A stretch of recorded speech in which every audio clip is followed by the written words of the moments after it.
On a recent visit to Maryland, I stopped by Thousand Acres Golf Club to talk with my friend Bob Raley. He's been on cart rides with Micah before. We've talked about managing bentgrass and keeping Poa annua out, and it's really astounding. I'm surprised every time I visit there at how little Poa I see. So I had a chat with Bob to check if that's still the case and to hear from him again about how he's accomplishing this. This green was constructed in 2020, so we're heading into its 6th year or 5th year, and still no signs of any annual bluegrass encroachment on our playing surfaces. This isn't a Poa-free environment, but the greens are Poa-free. What do you do to keep it that way? No, not at all. In fact, there's some flowering plants right over here in the rough.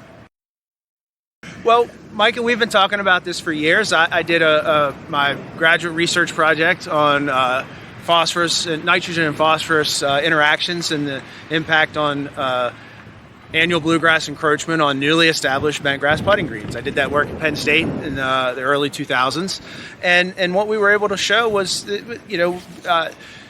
reducing, keeping soil phosphorus levels significantly lower than was being recommended for the time, seemed to do a pretty good job at reducing encroachment of annual bluegrass. And I mean that's really, I think, the trick to keeping annual greens Poa annua free is not letting it get started.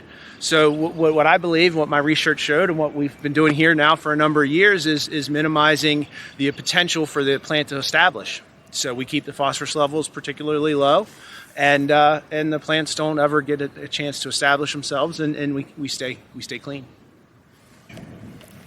So we're standing on a green that was constructed in 2007. So this is its 18th, 19th season.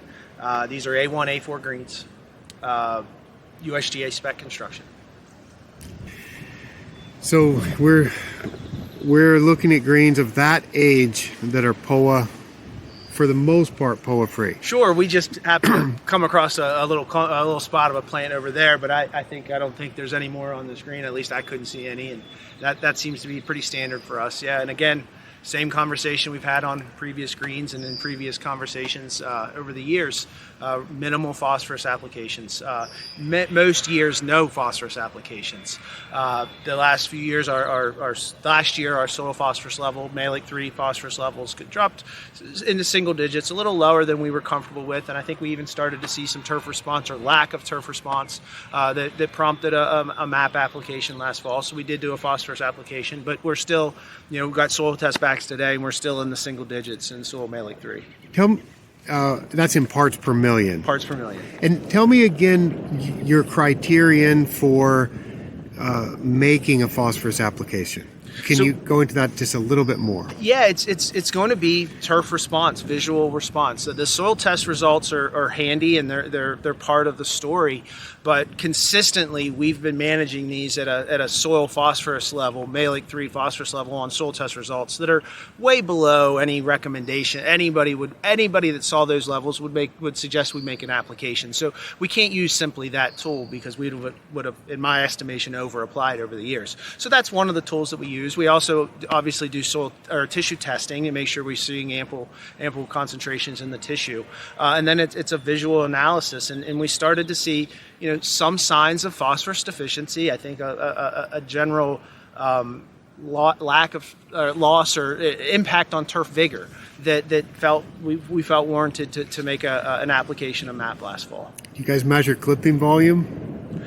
We don't measure it in the sense that you do, Micah. We don't do it on that kind of a regular regimented program. But certainly that's a data point that is constantly monitored within our programs. So you're looking at the clippings? Yes. But you're not tracking them? Correct. Okay.